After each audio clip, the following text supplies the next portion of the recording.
आप देख रहे हैं अनहोनी। तो चलिए बढ़ते हैं आज की इस कहानी की ओर। मौसी के घर आए हुए आज हम दोनों भाइयों को करीब 4 दिन बीत चुके हैं।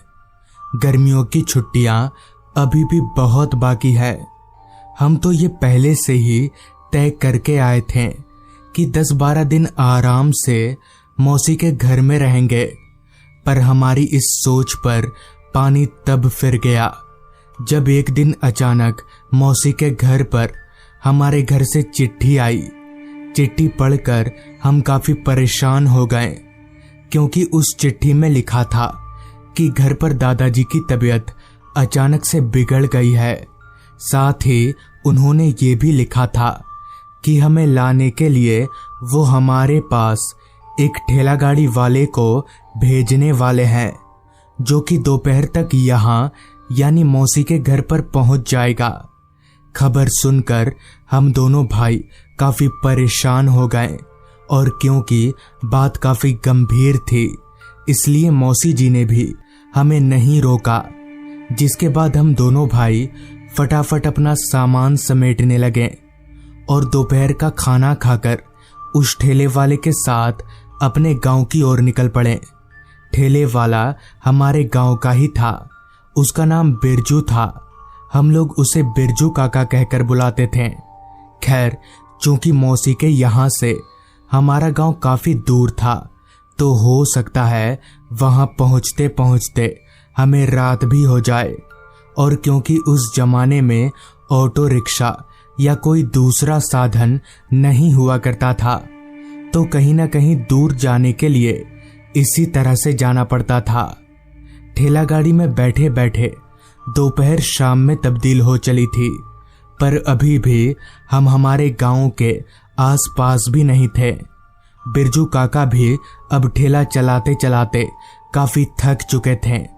ऊपर से इतनी तेज गर्मी, मुझे बिरजू काका पर दया आ गई, जिस वजह से मैंने उन्हें कुछ देर ठेला रोक कर आराम कर लेने के लिए कहा। लिहाजा उन्होंने ठेला गाड़ी को एक बड़े से पेड़ के पास रोका और आराम करने लगे। तब तक फिजा में अंधकार पसर चुका था। उन दिनों किसी भी तरह की बिजली की सुविधा भी नहीं हुआ करती थी। वो तो अच्छा हुआ कि बिरजू काका हमेशा अपने थैले में एक लालटेन रखते थे। लिहाजा उन्होंने लालटेन जलाकर ठेला गाड़ी के हैंडल पर बांध दिया और हम लोग वापस से अपने गांव की तरफ आगे बढ़ने लगे। पहले के मुकाबले गर्मी से अब हम लोगों को काफी राहत मिल रही थी, क्योंकि अब ना तो धूप हो रही थी और ना ही गर्म हवाएं चल रही थी, बल्कि मौसम अब काफी ठंडा हो चुका था। मगर अंधेरा पूरे फिजा में फैला हुआ था। दूर दूर तक हमारी लालटेन के अलावा रोशनी का और कोई जरिया नजर नहीं आ रहा था। अभी हम लोग गांव के उस कच्चे रास्ते पर आगे बढ़ ही रहे थे कि तभी बिरजू काका ने कहा, बेटा, तुम लोग पैर ऊपर करके बैठो, रात का समय है, ऊपर से अंधेरा भी काफी ज्यादा है। बिरजू काका की बात सुनकर मैंने और मेरे छोटे भाई श्याम ने, हम दोनों ने अपने पैरों को ठेले के ऊपर चढ़ा लिया। कहीं ना कहीं उस अंधकार भरे माहौल में मुझे काफी डर भी लग रहा था। पता नहीं कब क्या हो जाए। इस प्रकार के हजारों ख्याल एक ही बार में दिमाग में घूमे जा रहे थे, पर चूंकि हमारे साथ बिरजू काका थे, तो कहीं ना कहीं हमारी हिम्मत बंधी हुई थी। मेरा छोटा भाई श्याम बैठे बैठे ही झपकियां ले रहा था, मगर मुझे जरा भी नींद नहीं आ रही थी। मैं चुपचाप ठेले पर बस बैठा रहा और इधर उधर देखे जा रहा था। अभी हम लोग आगे बढ़ ही रहे थे कि तभी बिरजू काका ने हम दोनों से कहा, देखो, अब हम लोग जिस रास्ते पर जाने वाले हैं वो रास्ता उतना सही नहीं है। अगर पीछे से कोई आवाज दे या फिर किसी भी तरह की कोई आवाज आए तो तुम लोग गलती से भी पीछे मत देखना, समझ गए? इस पर मैंने बिरजू काका से कहा, पर काका, ऐसा क्यों? पीछे क्या है? इस पर काका ने कहा, आज आसमान पर चांद नहीं है, मतलब आज अमावस है। इतना कहकर बिरजू काका एकदम से चुप हो गए और तेजी से ठेला गाड़ी आगे बढ़ाने लगे। हालांकि उस समय मैं छोटा जरूर था, पर अमावस की रात क्या होती है ये मैं बहुत ही अच्छे से जानता था। तो बिरजू काका की बात सुनकर मैं और भी ज्यादा घबराने लगा, मगर अब किया भी क्या जा सकता है। खैर हम लोग आगे बढ़ते रहे। अभी हम लोग जंगल से घिरे उस कच्चे रास्ते पर कुछ आगे बढ़े ही थे कि तभी अचानक हमें पीछे की तरफ से कुछ अजीबोगरीब आवाजें आने लगी, जैसे कोई हमें बुला रहा हो। आवाज सुनकर अभी मेरा छोटा भाई श्याम पीछे पलटने जा ही रहा था कि तभी बिरजू काका सामने से बोल पड़े, पीछे मत मुड़ना, उस आवाज को नजरअंदाज करो। बिरजू काका की बात सुनकर श्याम पीछे मुड़ते मुड़ते रुक गया। मुझे समझ नहीं आ रहा था कि आखिर ये आवाजें हैं क्या और किसकी हैं और इस रास्ते पर आ कहां से रही है। पर मैं इतना जरूर समझ चुका था कि हो ना हो दाल में कुछ तो काला है, पर मुझे ये नहीं पता था कि यहाँ तो पूरी दाल ही काली है। हमारी ठेला गाड़ी उस रास्ते पर काफी आगे निकल आई थी, पर वो आवाजें थी जो हमारा पीछा छोड़ने को तैयार ही नहीं थी। मैंने अपने कानों को अपने हाथों से बंद कर लिया था। कुछ देर बाद जब मेरे भाई ने मुझे कान से हाथ हटाने का इशारा किया तो मैंने अपने हाथों को अपने कानों पर से हटाया। वो अजीब तरह की आवाजें अब बंद हो चुकी थी। तभी बिरजू काका बोले, अभी खतरा टला नहीं है, चुपचाप बैठे रहो, पीछे मत देखना। बिरजू काका की बात सुनकर मैं काफी घबरा गया कि भला अब क्या होने वाला है। बिरजू काका काफी तेजी से ठेला गाड़ी भगाए जा रहे थे। चलते चलते अब हमारी ठेला गाड़ी एक बांस से घिरे जंगल के रास्ते पर पहुंच चुकी थी। वो रास्ता उस पहले वाले रास्ते से भी ज्यादा सुनसान और डरावना लग रहा था। पता नहीं क्यों अंदर ही अंदर मुझे ऐसा महसूस हो रहा था कि यहाँ हमारे साथ कुछ तो गलत होने वाला है। मैं बस यही मना रहा था कि मैं जो सोच रहा हूँ वैसा ना हो और हम सही सलामत इस रास्ते से बाहर निकल जाएं। पर शायद हमारी किस्मत को ये मंजूर नहीं था। अभी हमारी ठेला गाड़ी चल ही रही थी कि तभी अचानक ठेले के हैंडल पर लटका लालटेन खुद ब खुद बुझ गया। मगर अजीब बात तो ये थी कि उस वक्त वहां हवा जरा भी नहीं चल रही थी। फिर अपने आप ही लालटेन बुझी कैसे ये मेरे पल्ले नहीं पड़ रहा था, जिस पर मैंने बिरजू काका से कहा, काका ठेला रोककर कहीं लालटेन जला लीजिए। तो इस पर बिरजू काका ने कहा, नहीं, यहाँ ठेला रोकना ठीक नहीं रहेगा। बिरजू काका की बात और उनके ये बोलने का तरीका साफ तौर पर बता रहा था कि हम अभी भी मुसीबत से नहीं निकले हैं। बांस जंगल से घिरे उस रास्ते पर ठेला गाड़ी तेजी से अभी चल ही रही थी कि तभी अचानक ठेला गाड़ी की रफ्तार खुद ब खुद कम होने लगी, जबकि बिरजू काका उसी तरह से पेंडल मारे जा रहे थे। ऐसा लग रहा था जैसे किसी ने पीछे से ठेला गाड़ी को पकड़कर रखा हो। और क्योंकि मैं और मेरा छोटा भाई हम दोनों आगे देख रहे थे तो हमें साफ तौर पर पता नहीं चल पा रहा था। धीरे धीरे ठेला गाड़ी पूरी तरह से रुक गई और तभी पीछे से एक आवाज आई, ऐसे बचकर नहीं जा सकते तुम लोग। आवाज सुनकर मैं अभी पीछे पलटने जा ही रहा था कि तभी बिरजू काका अचानक जोर जोर से गायत्री मंत्र पढ़ने लगे और उनके ऐसा करते ही हमारी ठेला गाड़ी आगे बढ़ने लगी। धीरे धीरे ठेला गाड़ी की रफ्तार बढ़ती चली गई और हम लोग सीधे अपने घर जाकर ही रुके। बाद में बिरजू काका ने बताया कि वो रास्ता बहुत सालों से ऐसा है। लोगों का कहना है कि उस रास्ते पर जिन्नों का वास है। उस दिन तो हमें अपनी मजबूरी के चलते उस रास्ते पर जाना पड़ा, मगर उस दिन के बाद से हम लोग कभी भी उस रास्ते पर नहीं गए। तो दोस्तों, ये थी आज की कहानी। अगर आपको ये कहानी पसंद आई हो तो चैनल को ज़रूर सब्सक्राइब कर लें। तो मैं आपका दोस्त आर्यन जल्द ही मिलूंगा आपसे ऐसी ही एक कहानी के साथ। ट्रेन में बैठे बैठे मैं अब काफ़ी बोर होने लगा था, क्योंकि ट्रेन करीब 1.5 घंटों से जंगलों के बीच खड़ी थी।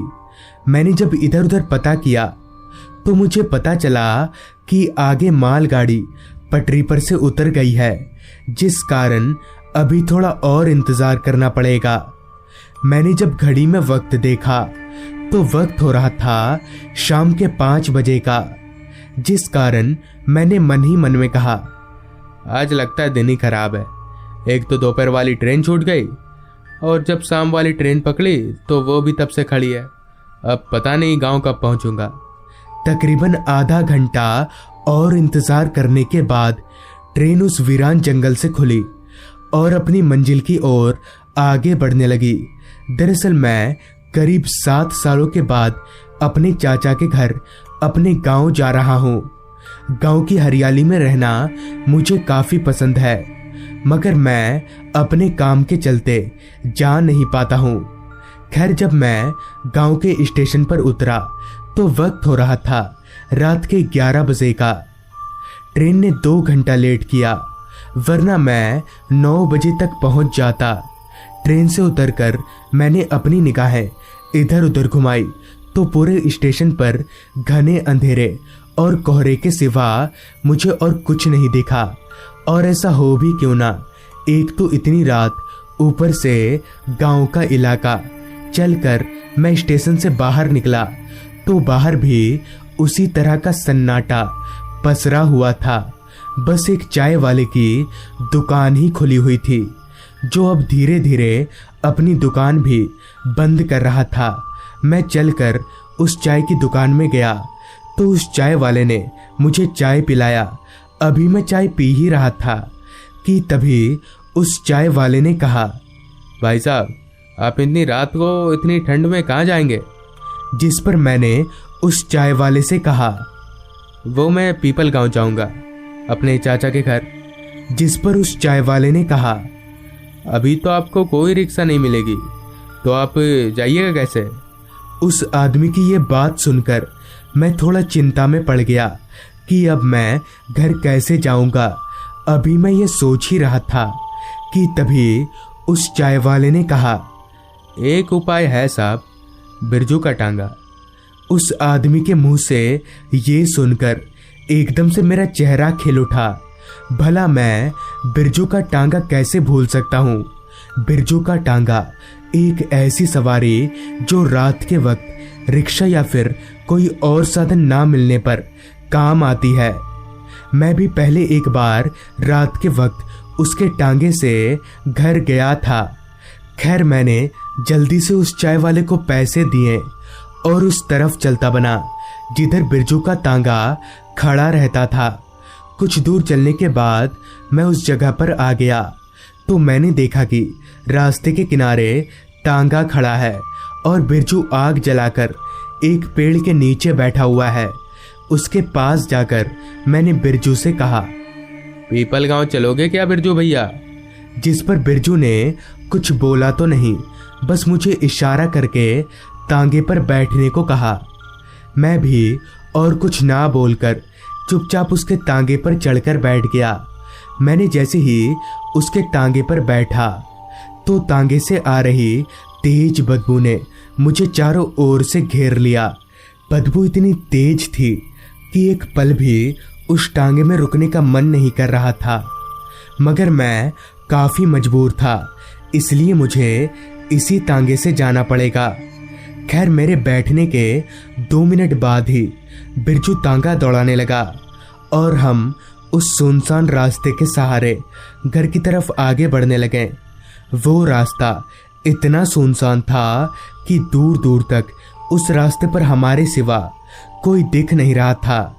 अंधेरा तो इस कदर फैला हुआ था कि मुझसे कुछ दूरी पर बैठा बिरजू भी साफ साफ दिखाई नहीं दे रहा था।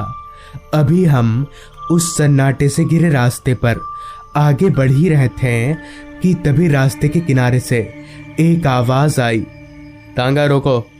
उस आवाज को सुनकर बिरजू ने तांगा रोक दिया, जिसके बाद एक आदमी तांगे पर चढ़कर मेरे बगल में बैठ गया। उस आदमी के बैठते ही बिरजू ने वापस से तांगा भगाना शुरू कर दिया। अभी हम आगे बढ़ ही रहे थे कि तभी मेरे बगल में बैठे आदमी ने कहा, आप इंसान हो या भूत?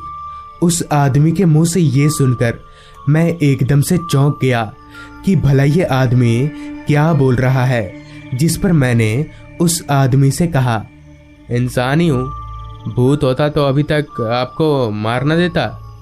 मेरे मुंह से ये सुनकर वो आदमी जोर जोर से हंसने लगा और फिर एक दबी हुई आवाज में बोला, क्या भरोसा, आजकल सवारी नहीं मिलने के कारण बिरजू मरे हुए इंसानों को भी अपनी गाड़ी में ढोता है। ये सुनकर मैं एकदम से सहम गया और मुझे पता चल गया कि इतनी तेज बदबू इस तांगे से क्यों आ रही है। अगर मुझे पहले पता रहता तो मैं इस तांगे पर बैठता ही नहीं, अभी मैं बैठा ही था कि तभी उस आदमी का हाथ मेरे हाथ पर टच हुआ तो मुझे ऐसा लगा कि मानो मेरा हाथ किसी बर्फ की सिल्ली पर पड़ गया हो। उस आदमी का हाथ इतना ठंडा था जिसकी मैं कल्पना भी नहीं कर सकता हूँ। फिर मैंने मन ही मन में कहा, काफ़ी ठंड है इसलिए हाथ इतना ठंडा होगा, मगर इतना ठंडा, और साथ ही इतनी ठंड होने के बावजूद भी इस आदमी ने बस एक ही कपड़ा अपने शरीर पर डाला हुआ है। खैर कुछ भी हो, मैंने हिम्मत नहीं हारा और उस आदमी से कहा, भाई साहब, अब मैं तो भूत नहीं हूँ, पर लगता है आप जरूर भूत हैं। मेरे इतना बोलते ही वो आदमी एकदम से भड़क गया और हम दोनों के बीच तू मैं शुरू हो गई। अभी हम दोनों लड़ ही रहे थे कि तभी उस आदमी ने मुझे जोर का धक्का दिया। वो धक्का इतना जोरदार था कि मैं उस तांगे से नीचे गिर गया। नीचे गिरते ही मुझे काफी तेज चोट आई, जिस कारण मैं कुछ देर के लिए सुन्न पड़ गया और वो तांगा मेरी आंखों के सामने ही आगे बढ़ता चला गया। मुझे जितना गुस्सा उस आदमी पर आ रहा था उतना ही गुस्सा बिरजू पर भी आ रहा था कि भला उसने तांगा रोका क्यों नहीं। खैर मैं किसी तरह से उठा और मदद के लिए इधर उधर नजरें दौड़ाने लगा, मगर मुझे आसपास एक घर तलक भी नहीं दिखा। मैं उसी तरह पैदल ही आगे बढ़ने लगा। चलते चलते मैं थोड़ा दूर आ गया तो मुझे एक छोटी सी बस्ती दिखी। काफी चोट लगने के कारण मैं मदद मांगने उस बस्ती में गया और एक घर का दरवाजा खटखटाने लगा तो घर से 2-3 लोग बाहर आए, जिन्होंने मुझे इस हालत में देखकर कहा, क्या हुआ आपको? फिर मैंने अपनी पूरी आप बीती उन लोगों को बताई, जिस पर उनमें से एक आदमी ने कहा, ये क्या बोल रहे भाई साहब आप, ये हो ही नहीं सकता। मेरे पूछने पर आगे उस आदमी ने बताया, आज से 1 महीना पहले बिरजू एक लाश को लेकर इसी रास्ते से जा रहा था, तभी पता नहीं उसके घोड़े को क्या हुआ जो सामने आ रही एक ट्रक से जा टकराया और उसी वक्त बिरजू और इसके घोड़े की मौत हो गई। ये सुनकर मैं एकदम से हक्का बक्का रह गया और मेरा पूरा शरीर पसीने से लथपथ हो गया और मुझे समझ आ गया कि इतनी बकबक करने वाला बिरजू आज इतना चुप क्यों था। और हो सकता है उस आदमी ने मुझे नीचे ढकेल कर मेरी मदद की होगी, मगर उस चाय वाले ने मुझे बिरजू के बारे में क्यों नहीं कहा कि बिरजू मर चुका है। इस सवाल को मैं ज्यादा देर तक अपने जहन में रख नहीं सका और वापस से उस आदमी से कहा, तो फिर स्टेशन के पास उस चाय वाले ने मुझे बिरजू के पास जाने के लिए क्यों कहा? जिस पर उस आदमी ने कहा, कौन चाय वाला? स्टेशन के पास तो कोई चाय की दुकान नहीं है। हाँ, एक चाय की दुकान थी, उस चाय वाले की मौत भी 1 महीने पहले ही हो गई है। और हाँ, जब बिरजू का एक्सीडेंट हुआ तब बिरजू उसी चाय वाले की डेड बॉडी को शमशान ले जा रहा था। ये सुनकर मैं और डर गया और मेरे हाथ पैर कपकपाने लगे, मानो मैं अभी ही बेहोश होकर गिर जाऊंगा। अभी मैं खड़े खड़े कांप ही रहा था कि तभी उस आदमी ने कहा, भला उस अच्छे भूत का जो आपको टांगे से नीचे धकेल दिया, वरना आप आज जिंदा नहीं होते हैं। और हाँ, आज रात आप यहीं रुक जाइए, सुबह चले जाना। मैंने भी आज रात वहीं रुकना बेहतर समझा। मैं रुक तो गया था, मगर डर के मारे रात भर मुझे नींद नहीं आई और मेरे कानों में रात भर बिरजू के टांगे की आवाज ही गूंजती रही। मानो ऐसा लग रहा था कि वो तांगा वापस से उसी रास्ते पर दौड़ रहा है। पूरी रात डर के साथ कटाने के बाद सुबह होते ही मैं अपने घर चला गया। तो दोस्तों, ये थी आज की कहानी। अगर आपके पास भी ऐसी ही कोई कहानियां हैं तो हमारे साथ जरूर शेयर करें। तो मैं आर्यन जल्द ही मिलूंगा आपसे ऐसी ही एक कहानी के साथ।